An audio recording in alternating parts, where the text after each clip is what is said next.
la dernière victime du docteur Génessier.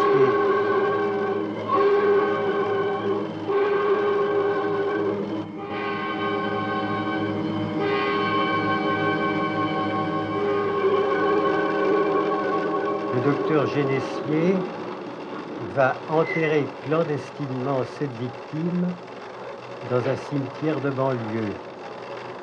Le docteur Génessier, c'est Pierre Brasseur, son assistante, c'est Alida Valli. Tout est réuni ici pour en faire une scène d'angoisse dans un cadre fantastique. La photo expressionniste de Schuftan, la scène nocturne, le cadavre enveloppé dans un drap, la porte qui grince, les pas sur le gravier et ce cadavre qu'on va balancer dans le caveau de famille. Pour rendre la situation de Brasseur et d'Alida Valli encore plus dangereuse, j'avais pensé à faire intervenir le soir, la nuit, une visiteuse. Mais j'ai pensé aussi que c'était un peu échappé au réalisme, puisque au fantastique, j'ajoutais une intervention fantastique, et c'était trop. Et comme je pense que si le fantastique est dans la forme, et que je ne suis pas tellement attiré par le fantastique, mais attiré par ce qui est insolite, qui est dans le quotidien, mais qui se trouve dans l'instant et dans la situation, plutôt que de faire intervenir cette veuve la nuit, j'ai pensé à un autre plan qui interviendrait après les coups de pioche qui rendent un son naturellement caverneux. Et ce plan, qui était du domaine de l'insolite, à cause de l'instant où il se produisait, c'est le passage de l'avion.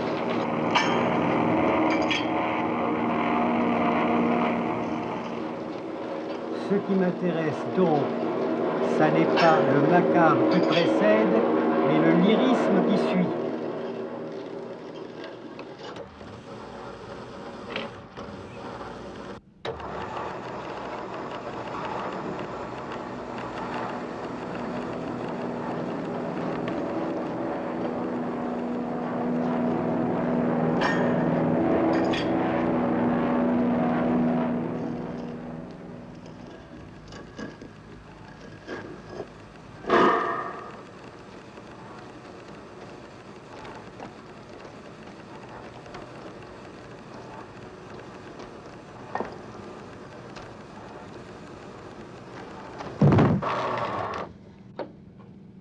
Alors la déesse, ah oui, c'est très curieux parce que après le premier enterrement, ça c'est le deuxième enterrement, celui-là officiel, le premier, le professeur arrivait à la morgue où on lui a appris que sa fille, enfin il devait identifier un cadavre à la morgue.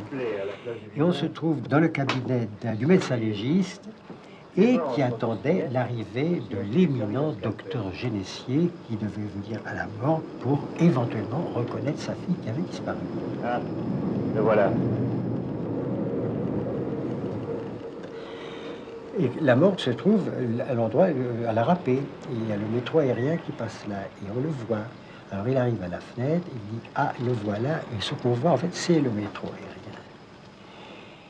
Et on avait cadré Schuftan, sachant bien qu'il y avait une voiture qui rentrait dans le champ.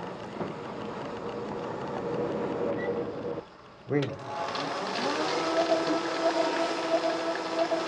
Mais j'ai commencé trop tôt, là. Faut que je recommence parce que c'est pas bon.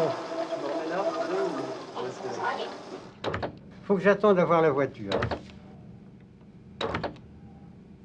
Ça vaut si net que si l'on s'était servi d'un scalpel.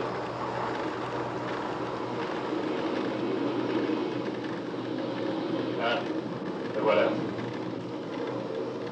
Ah non, c'est encore trop tôt. Merde, alors. Il a fait partie du métro, hein. Faut que j'attende la première image.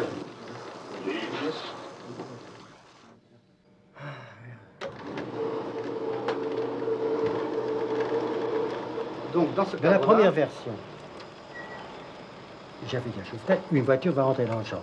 Il s'était axé sur cette histoire de voiture, avait fait un champ réduit, qui isolait tout de suite la voiture, parce que pour lui, c'était la voiture qui comptait. Bon. Et quand j'avais vu ça, dans l'objectif, je m'avais dit, c'est pas ça qu'il faut faire. Il faut d'abord cadrer la cour, mais avec un objectif plus large. Ne vous souciez pas de la voiture, ce qui compte, c'est la cour. La cour, c'est l'objet. Et on fait le champ large, on passe le truc. J'étais donc à l'objectif, la cour était vide, et je dis, partez. Alors il se passe une seconde, et la voiture rentre dans le champ. Et je dis à Schuften, oui, il se passe quelque chose. Il se passe vraiment quelque chose. Et j'ai compris, après, que s'il se passait quelque chose, c'est parce que la cour était vide. La voiture entrant dans le champ immédiatement, il ne se passait rien. Parce qu'il n'y avait pas cette seconde, à partir où on dit le voilà, il n'y avait pas cette seconde d'attente où un plan est vide. C'est-à-dire que je pense que c'est dans ces plans où il ne se passe rien, que quelque chose passe et qui s'appelle le mystère. Je veux dire que ce qui se passe, c'est d'abord une attente, donc une angoisse, et comme l'angoisse crée le mystère, car le mystère ne crée pas l'angoisse, ce mystère n'existe pas. À ce moment-là, quelque chose passe après l'angoisse et qui est le mystère. C'est donc un plan de mystère qui annonce un plan, qui annonce un malheur. Le malheur, c'est la nouvelle de la mort de sa fille. Alors on va repartir avec ce temps d'arrêt sur le champ large et la cour vide. On va le voir tout à l'heure. Ah, le voilà. J'accentue le temps d'arrêt. Et voilà.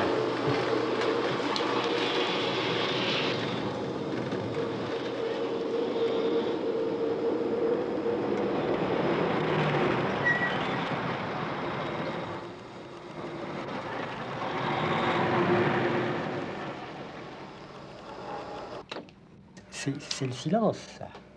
C'est le silence, c'est l'attente, et par conséquent, c'est l'angoisse.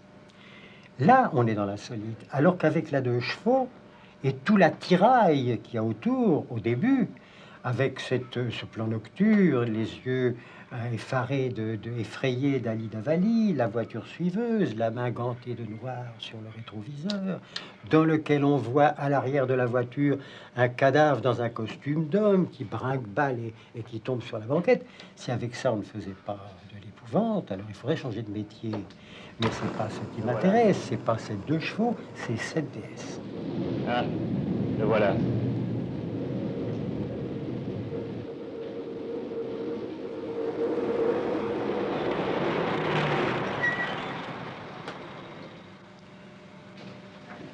Voilà.